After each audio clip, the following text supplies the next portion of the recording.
Jonah chapter 4, my young friends, my elementary age friends, if you're writing notes and you're following along, the message title, right here you can write Jonah and the Big Fish.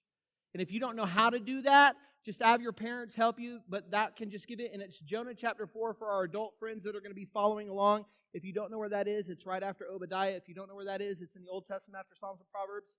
If you don't know where that is, just go to Matthew and start turning backwards and you'll get there eventually, okay?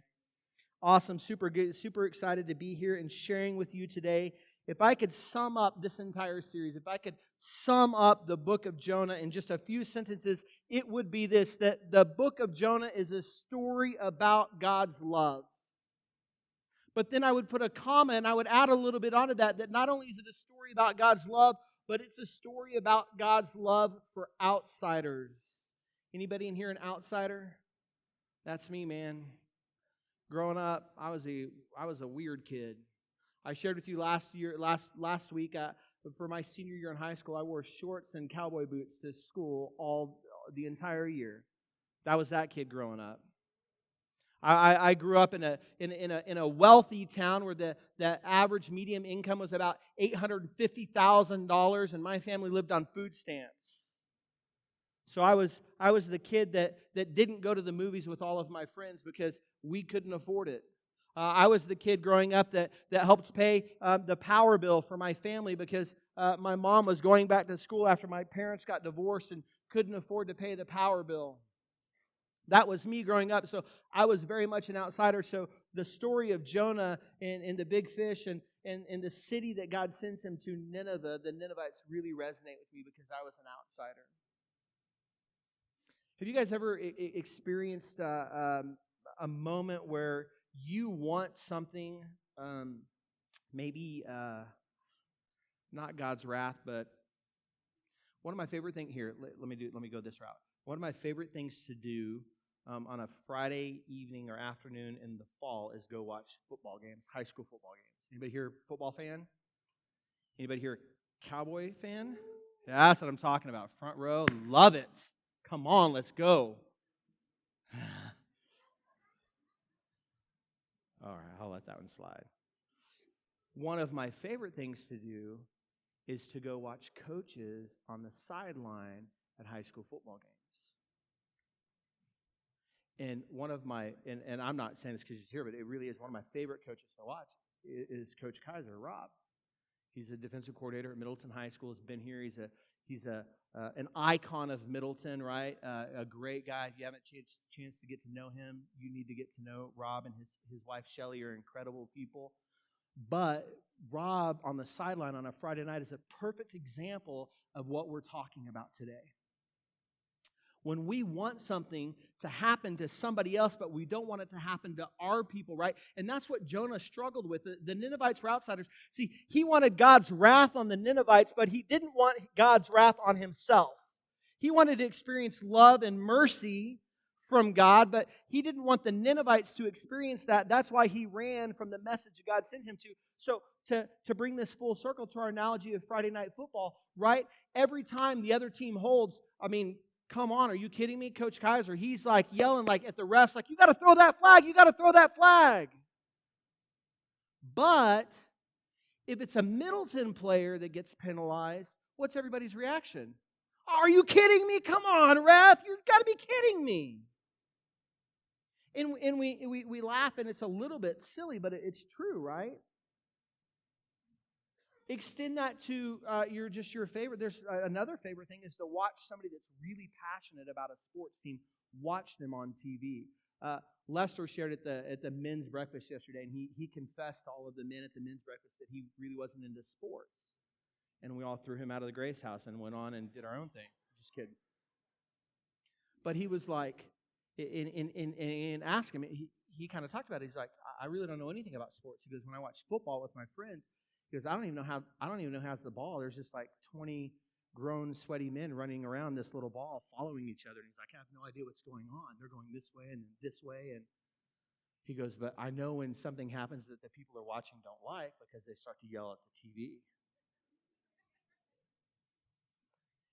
And when Jonah flees from God and gets in a boat and starts to sail away and doesn't want to go to Nineveh and give the message that God wants to give, That's Jonah, like a petulant 35-year-old yelling at the TV because he doesn't like the call that the refs just made. We pick up our reading. I said chapter 4, but really we're going to look at the end of chapter 3, verse 10, and we're going to read some verses that are very familiar. We read them last week, but there's so much here that I want to continue to mine this for all that it's worth. Chapter 3, verse 10, and when God saw what they did, how they turned from their evil way, God relented of the disaster that he had said he would do to them, and he did not do it. Chapter 4, verse 1, but it displeased Jonah exceedingly, and he was angry. Come on, ref, you have to be kidding me. How can you make that call? That's what Jonah is saying right there. In verse 2, and he prayed to the Lord and said, O Lord, is this not what I said when I was yet in my country? That is why I made haste to flee to Tarshish. For I knew that you were a gracious God and merciful, slow to anger and abounding in steadfast love and relenting from disaster. Therefore now, O Lord, please take my life from me, for it is better for me to die than to live. Man alive. Jonah was displeased with what God was pleased to do. Let me say that again. Jonah was displeased with what God was pleased to do. He's mad. He's angry. In essence, what he's saying is, God, I don't understand how you love people. You're loving the wrong people. How can you relent from this disaster? They're the Ninevites. They're the worst of the worst. They're the most horrible people. And in fact, I so don't understand how you love. I would rather die than live in your love. He is overly dramatic. He is self-absorbed. And he's ignorant of how God loves. God responds with a question. And you look at the New Testament, and if you haven't just read through the Gospels, the life of Jesus, I would challenge you to do that, because what you're going to see is Jesus in the New Testament does what God does right here. He asks Jonah a question. And in fact, Jesus asks such good questions. Our next series that starts next week is going to be called, Can I Ask You a Question? And we're going to be looking at 4 key questions that Jesus asks during the life of his ministry of people that he interacts with. Let's look at what God asks Jonah here. And the Lord said, this is verse 4, do you do well to be angry? Verse 5, so Jonah went out of the city and sat there at the east of the city. He made a booth for himself, and he sat under the shade until he could see what would become of the city. And long story short, what happens is this: he makes this little place to sit, and this plant grows up that God appoints, and it provides shade in Jonah's loving life. And he's sitting in the shade of this tree that he had nothing to do with. And then God appoints a worm to come in the middle of the evening, and he eats the roots of the plants, and the plant withers and dies. And then God sends an east wind and a scorching sun to make Jonah hot and sweat, much like I am right now. And Jonah gets angry that the plant has died, and God asks him another question. He says, why are you angry about the plant dying? You didn't have anything to do with it. I gave it to you out of mercy, and then I took it away. You had nothing to do with its growth. You had nothing to do with its death. Why are you angry? And what's taking place and what we see during this season of this night, this 24, 48-hour period where the plant grows and then it withers away, and God is dealing with Jonah and asking this question, is we find that God's love is refining. Kiddos, if you have your notes, you want to pull it out right there.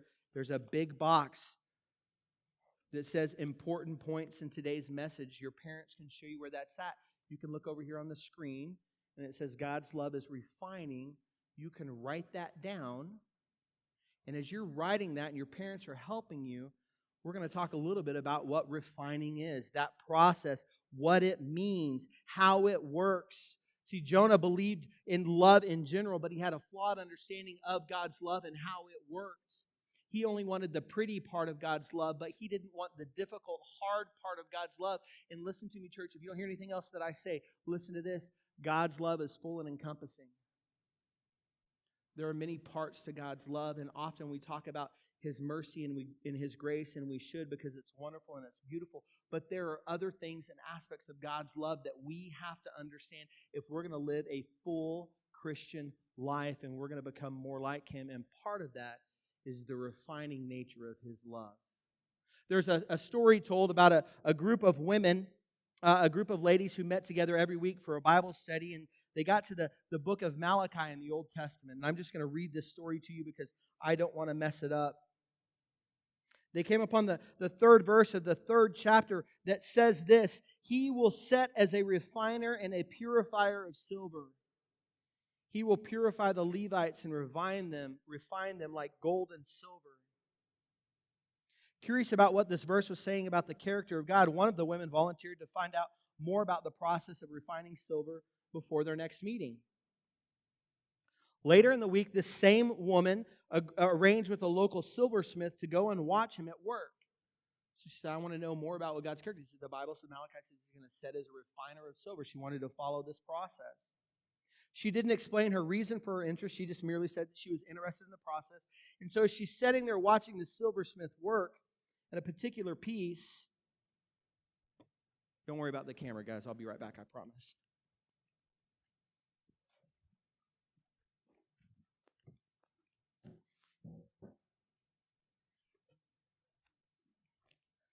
She's watching him work. He's got the fire going. The silver in the little thing. He begins to explain that the only way to purify silver is to hold it in the middle of the fire where the flames are the hottest so that all the impurities will be burned away. So this lady's sitting here watching this silversmith at work, purifying silver. He's explaining the process. The only way to get this to happen is I have to take the silver and I have to put it in a fire and I have to hold it there in the hottest part of the fire until the impurities are burned away. The woman began to think back to Malachi 3 and remembered that it specifically mentioned that God sets as a refiner and a purifier of silver. So she asked the silversmith if it was important for him to stay there the entire time the silver was being refined. I love this lady, man. She's thinking like me, like I'm going to find a steak with a little notch in it. I'm going to prop it up on the ground. I'm going to set my little thing there. I'm going to run off and go make me a grilled cheese sandwich and some tomato soup while the silver's heating up, right? We could do that. It's going to take a long time. Or if you could walk away and come back later, the silversmith told her that not only did he have to stay there the entire time, he had to keep his eyes on the silver every second, because if it was left in the flames even a second too long, it would be damaged and ruined. Intrigued, the woman asked, how do you know exactly the moment the silver is fully refined? When is the process over? Isn't that a great question? How many of you are sitting right now in a season of refinement? How many of you are sitting right now in a season of feeling like you're in the fire and you're asking God, when is this going to be done? When do I get to close the chapter on this part of my life and move on to the next stage? How much longer is this going to take, God?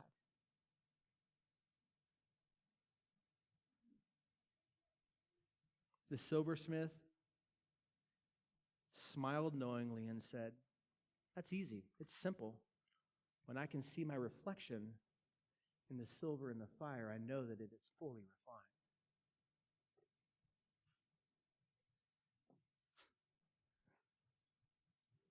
God set as a refiner of silver.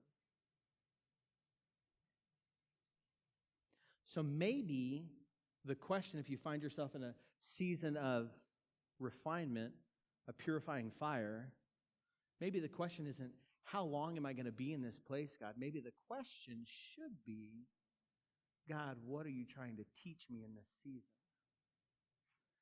See, the process of refining silver, at least I think it would be fun for the refiner, right? Sitting there, watching the silver heat up, watching the impurities begin to make their way to the top, knowing what's going to happen. Certainly the process of refining silver is fun for the person who buys the jewelry that it's made into, or the silver coins, or whatever it might be. Certainly the process of refinement is fun for the person who's receiving the jewelry. Certainly the process of refinement is fun for that person. If I buy my wife a new silver necklace, right? And she gets it and she opens it up on her anniversary. Don't get your hopes up. She enjoys the results of that process, right? The process of refining silver is fun for everybody, except for the silver. You're just a little pile of silver minding your own business. And somebody comes along and yanks you out of the ground, throws you in a bag or something, and ships you off to some place that you don't know. You put in this little bowl. It's really hot. You have no idea what's going on, and suddenly you find yourself surrounded by flames and fire. That's no fun. But it's necessary for the silver to live to its full potential. See, without the pain of the fire, the silver doesn't get turned into a necklace. It's just a lump of metal in the ground. The same can be said for processing a diamond. I don't know if you've ever seen what a diamond looks like when it comes out of the ground. It just looks like a rock. It's just dirty. It's gross. Silver, it's just a lump. You don't pull it out and it's not shiny and beautiful. It has to go through the process of refinement before it can turn into and meet its full potential. There's a couple of sections of verse that I think that you should write down. Don't turn to them, but if you, in that big section at the bottom, adults on the bottom of your sheet, you can write that down, these verses. My elementary school friends, it's going to be over here on the left-hand side of the sheet where it says verses, important verses from today's message. Hebrews 12:29 says this, that our God is a consuming fire. Malachi 3:3, which we already read in the story, says that He will set as a refiner and a purifier of silver. This is my favorite verse that describes this, Psalms 66:10. And then for my elementary school friends, you can do Psalms 66:10-12. And it says this, for you have tried us, O God. You have refined us as silver is refined. You have brought us into the net. You have laid an oppressive burden upon us. You made men to ride over our heads. We went through fire and through water, yet you brought us out into a place of abundance. We serve a God who at some point in your life, His love is going to be refining and you are going to find yourself in the fire. But know and trust that He will bring you from that place into a place of abundance. Because while God's love is a refining fire, God's love is also life-giving. You can't have one without the other. They are equal. They come together. They are the same. They are two different sides of the same coin. On one side is His refining love.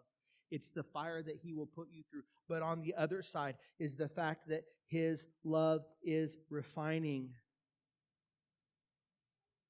It will give you warmth and life, but at the same time it will refine and purify you. It rests on you, but not you alone. See, God's love will not flow into you and through you to other people until it has changed you. See, Jonah loved what God appointed at first. He loved the plant that showed up, but he hated the worm. I mean, Jonah just flew from one emotion to the next. I mean, he was like, oh, it's better for me to be dead. And then he's living under the plan, and then, God, would you just kill me and take my life? He let his emotions control him. He didn't understand God's love. God loves the outsider. He doesn't just love the insider. We talked about this last week. The Gospel of Luke is all about the outsiders. It's written by an outsider to outsiders. Romans 8:28, kids, you can write that down in the Bible verses from today's message, says this, and we know that for those who love God, all things work together for good for those who are called according to His purpose.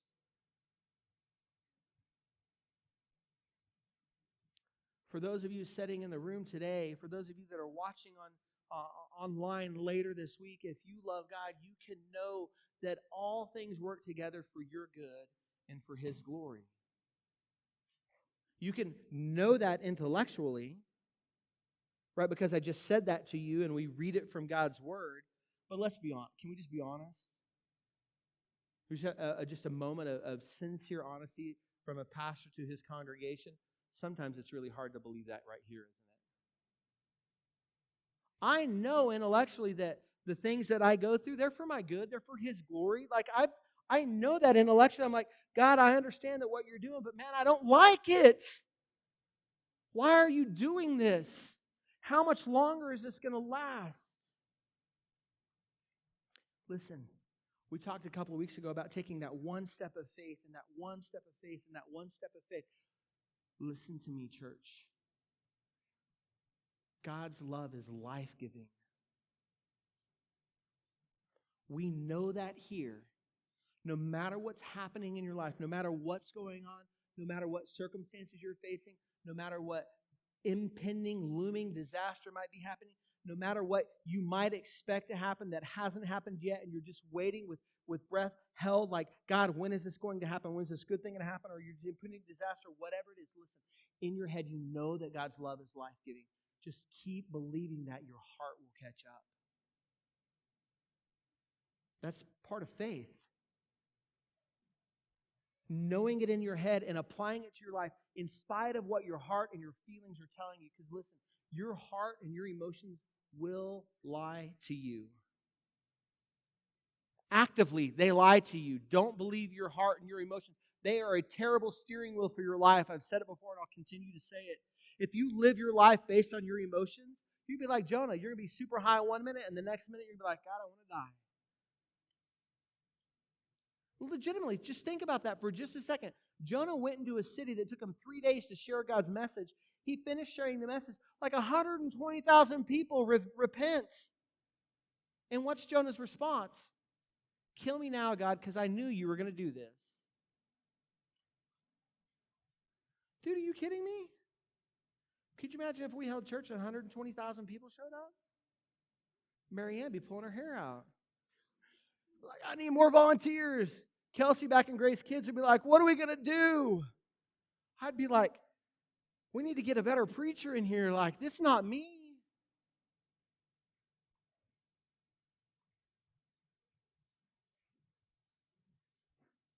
God's love is a refining fire, but it's also life-giving. There are two sides of the same coin. It's His nature. It's who He is. And He wants to refine you so that He can give life to you. But listen, as the worship team comes up on stage and prepares us to lead us in our last songs, it's not so you can hoard God's love for yourself. He wants to pour His love into you so you can then in turn pour His love out to your city and your community. Your Nineveh, I want everybody to do me a favor.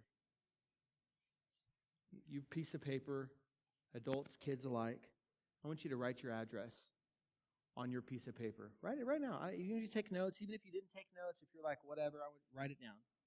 Indulge me for just a second. Write the number and the street name.